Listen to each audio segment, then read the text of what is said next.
Hi, I'm Veronica Vance. Coming up, we take a tour of the soaring skyscrapers of downtown Detroit, kick off the 4th of July festivities at the Stars and Stripes Festival, and then we take off for Michigan's Green Tech International Airport, so stay tuned. Production funding for this program was made possible by the Detroit Metro Convention and Visitors Bureau, driving tourism growth in Metro Detroit since 1896. More information is available at visitdetroit.com.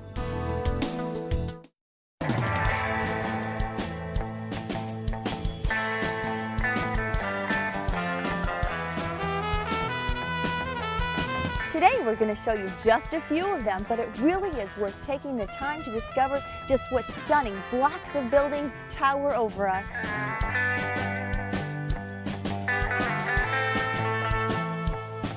A good starting point to start exploring downtown skyscrapers is right here at Hart Plaza. You just turn around and they're all laid out in front of you from here all the way to Midtown.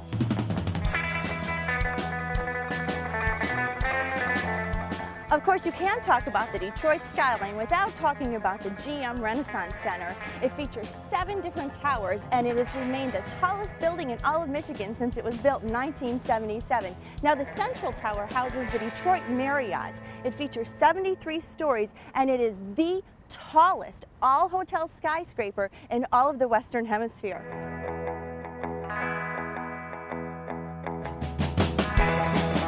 We have 3 buildings that help dot the Detroit skyline right here on Griswold. Between Congress and 4th Street, we've got the Buell Building, the Ford Building, and the Penobscot Building.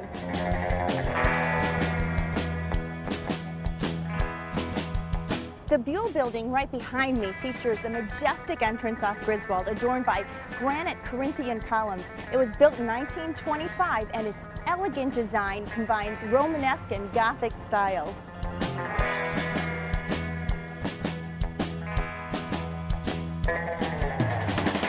Now, on the east side of Griswold, just across from the Buell Building, we've got the breathtakingly beautiful Guardian Building. It's a bold example of Art Deco design, and the exterior combines brickwork, tile, limestone, and terracotta. This building is so beautiful that it's become a souvenir item of Detroit.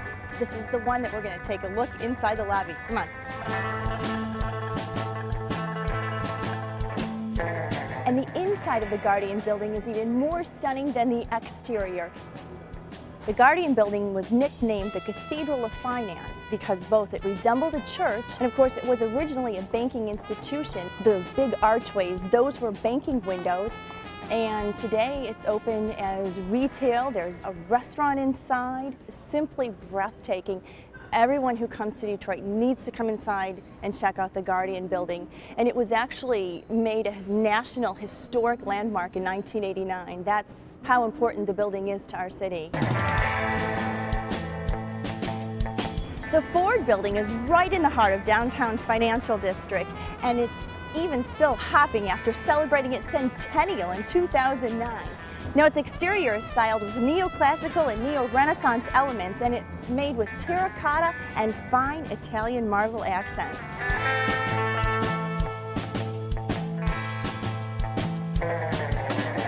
The 47-story Penobscot Building was the 8th tallest building in the world when it was completed in 1928, and it remained the tallest building in Michigan until the middle tower of the Renaissance Center was completed in 1977. Like many of the city's other Roaring '20s buildings, it displays Art Deco influences, including its H shape, which was designed to allow maximum sunlight into the building.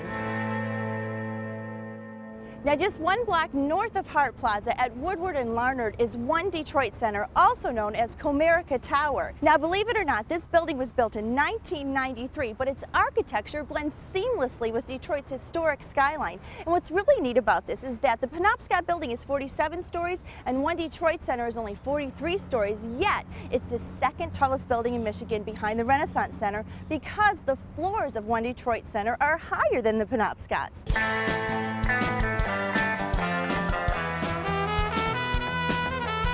We've had a lot of fun exploring the skyscrapers that make up Detroit's downtown skyline, and I hope that we've inspired you to put on your walking shoes and come down here and appreciate the beauty and architecture of Detroit.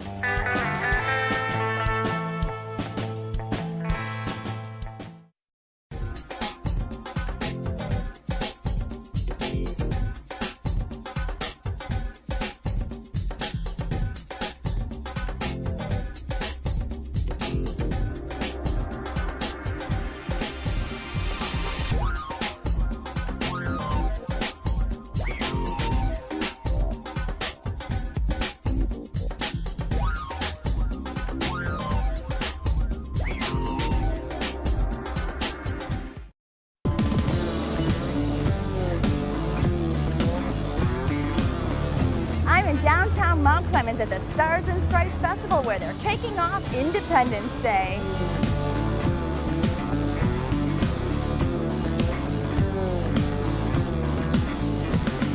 The downtown is completely transformed, and what's really cool is you get to walk on this neat brick road, and it gives it just sort of a real community, homey feel to the whole festival.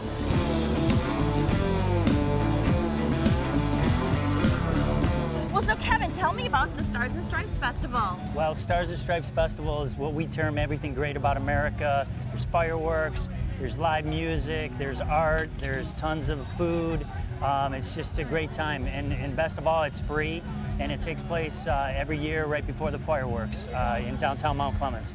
So the fireworks are always the first night of the festival. Is that traditionally how it happens? That's correct. So you got to be out here on Friday night to see the fireworks. That's correct. We have music on all of the stages, you know, a ton of different things for families to do. So how many stages are there?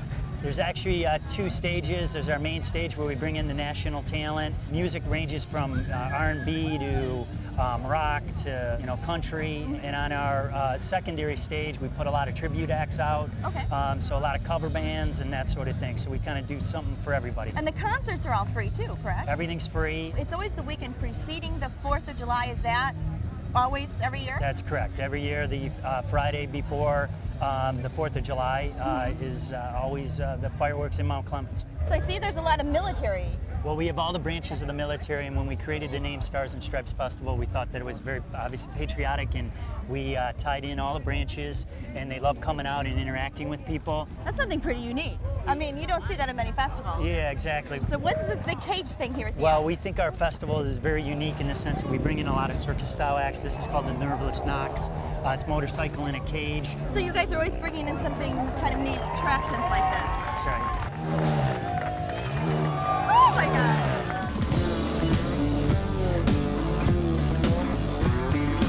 Next to us, we have our BMX. It's called Maximum Velocity, and again, this is something we think is unique to the festival, and we bring this in on an annual basis as well.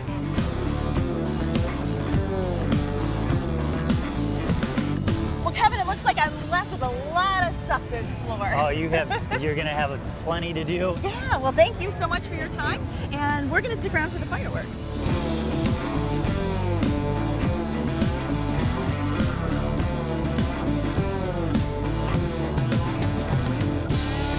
So another unique aspect about this festival is that they've got a World War II exhibit, and if you're a history buff, they even have a Bath City historical tent.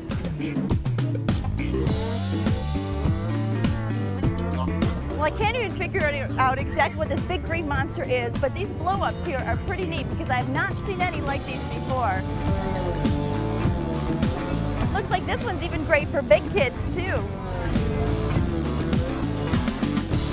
Here's something else you don't see very often at festivals. It's a petting farm. You purchase tickets, you can go in, pet them, feed them, get up close to the farm animals. Hey, llama llama. How are you? They even set up a putt-putt course.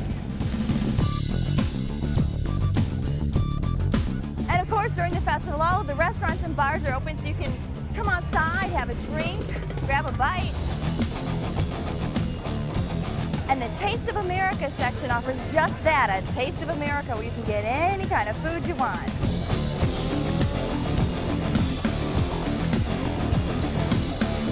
And what's a festival without carnival rides, right? And they have a huge variety. They've got tons of rides for little kids, big kids, and for those who are not faint of heart.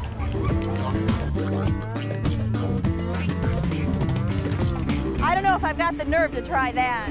You're going pretty fast and pretty high.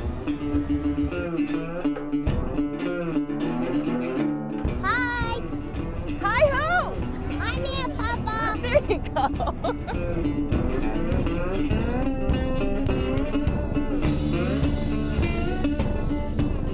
Well, this vendor's really gotten to the theme of the festival. They're all out with the 4th of July paraphernalia, and of course they've got some really neat bracelets. These are magnetic, therapeutic bracelets supposed to soothe the soul. We got some cool military hats here, keeping in line with the whole patriotic theme of the festival. They've got a strictly made in Detroit booth here. We can get all kinds of stuff made in Detroit. This lady's got some great garden art. It's so springy and flowery, and it just brings a smile to your face. I love the designs. Everything in here is made from recycled auto parts.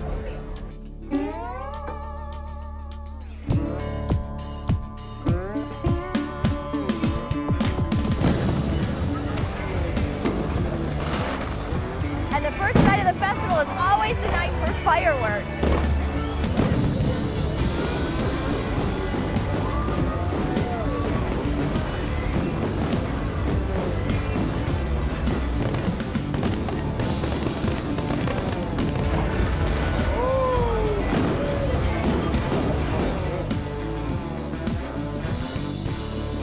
And each night culminates with a national anthem. Detroit, can y'all do it? Everybody in the house.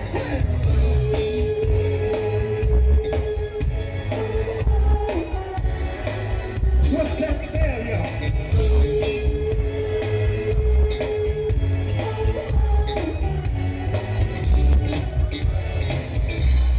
Hey, another great event in Metro Detroit, the Stars and Stripes Festival in Mount Clemens. And remember, it's always the weekend before the 4th.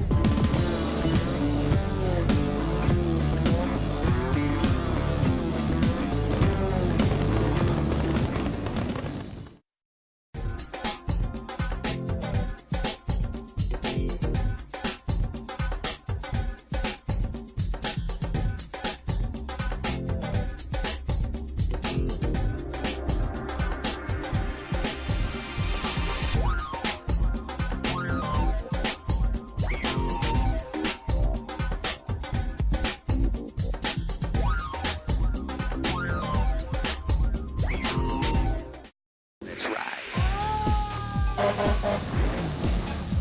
Let's ride. Let's ride. Let's ride.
Let's ride.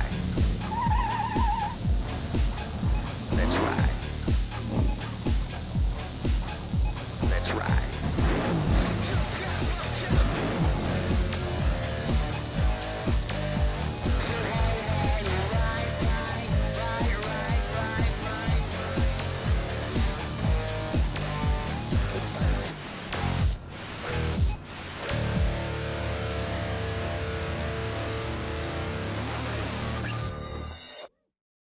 There are plenty of things to see and do in Metro Detroit this month, and our calendar of events is up next to point you in the right direction.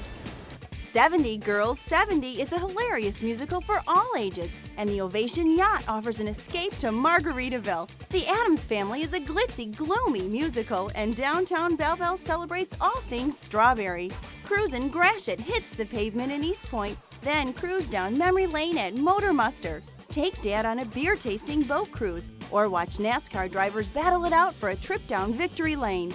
New Baltimore's Fish Fly Festival culminates with fireworks, and the Balloon Fest in Howell is a colorful, majestic event.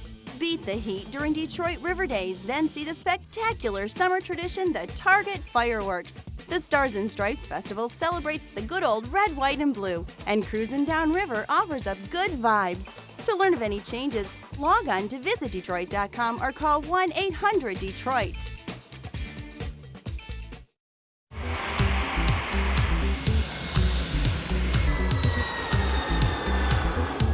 We are making history right here in the D at Michigan's first green airport terminal at the Oakland County International Airport.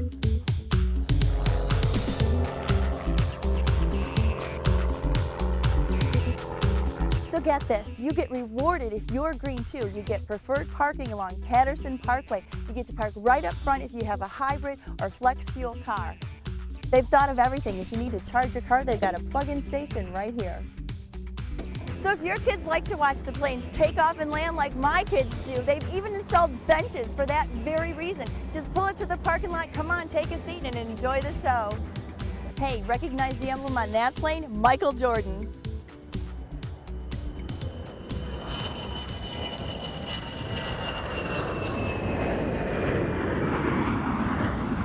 So further reducing the footprint on the environment, they even have commuter offices set up here so you don't even need to leave the airport just to have your meeting.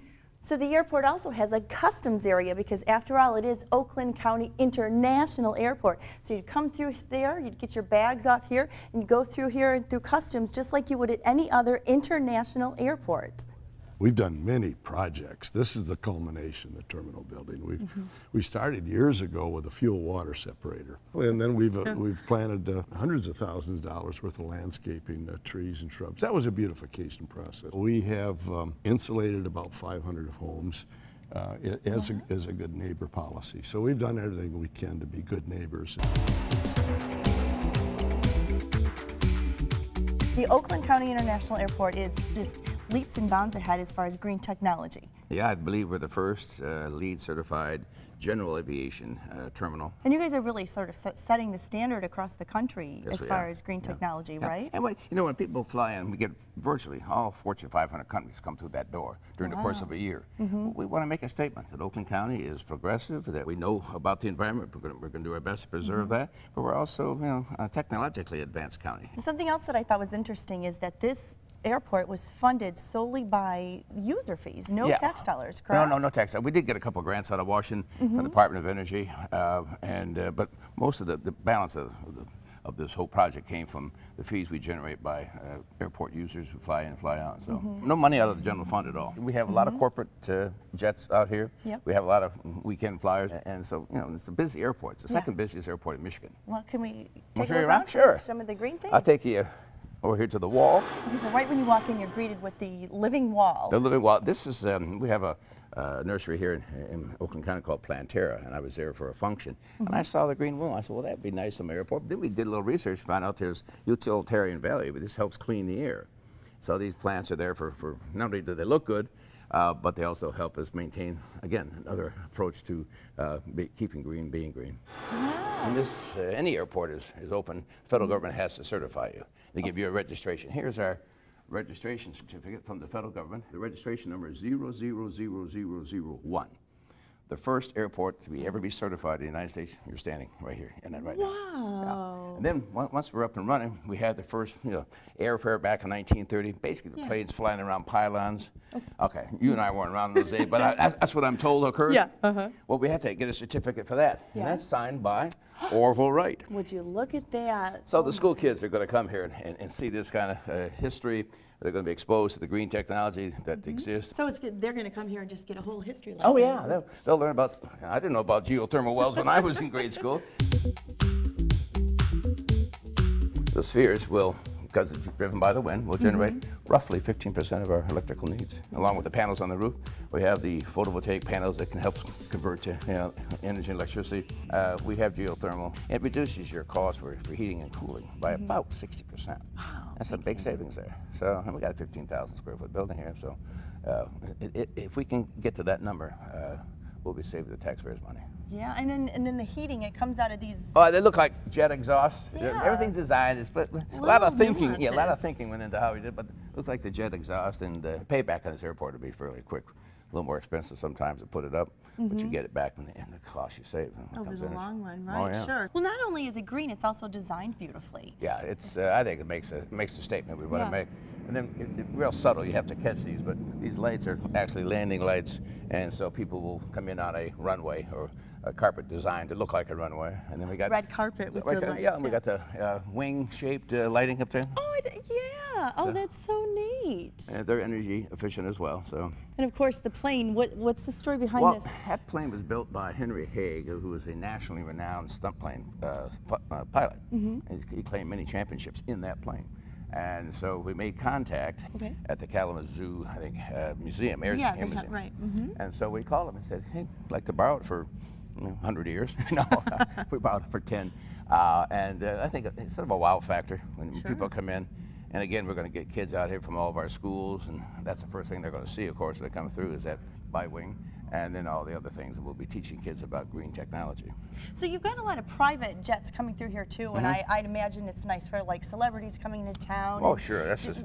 Do they come in off there? Is there a terminal? No, or? no, this is where they would come. They come in through here. I'm not so much worried about the celebrities. I want to catch the CEOs of corporations who come through the door and say, hey, this county is advanced thinking, and it's technologically superior, and maybe a place I might want to open up a business. Oh, we would like that. We would like that. So that's what we're all about. Yeah. Welcome to Oakland County, where people and technology prosper. That's exactly the statement I think this terminal makes. It is technologically advanced. It is green technology to the nth degree. Beyond the wind spheres. Yeah. That's the ground run-up enclosure. That U thing? Yeah. Okay. What happens was when you do maintenance on the jet, you got to take them out and run this engine full speed for like 4 hours. It was deafening. You go inside this U, turn around, and the jet noise hits that back wall and goes up into the air. The neighbors don't hear it. We're the only general aviation airport to have that. Wow. So we've invested heavily in this airport. You lengthened the runway several years ago, 375 feet. Yeah, so we actually moved a road, a highway. Well, that gave us international capacity. That's why we now have customs and so forth. Now they can fly to China, they can fly to South America, they can fly to the West Coast. Wow. And we have a lot of sports teams coming back and forth. In the long run, it still has an economic impact, well over $150 million a year generated by action and activity that comes through this airport. And I want to kick that up a couple more points. I think we can with this green terminal. Well, I want to thank you so much. My pleasure. Yes, and as you see, the Oakland County International Airport is setting the standard for green technology, and it's happening right here in the D.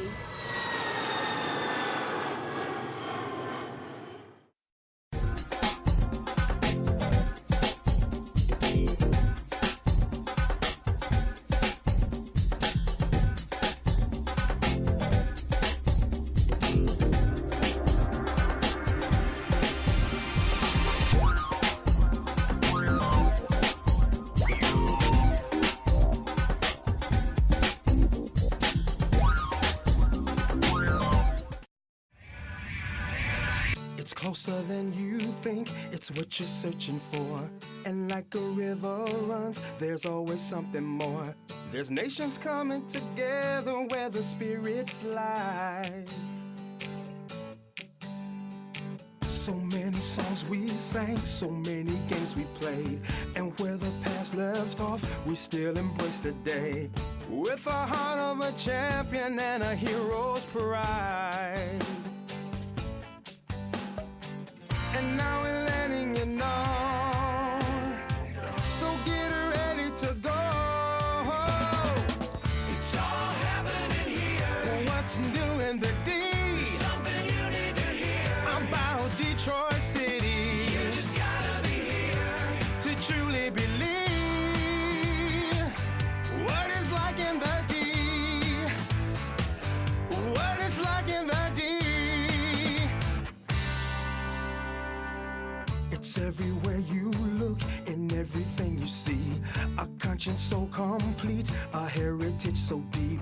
And no one can resist when Smokey sings.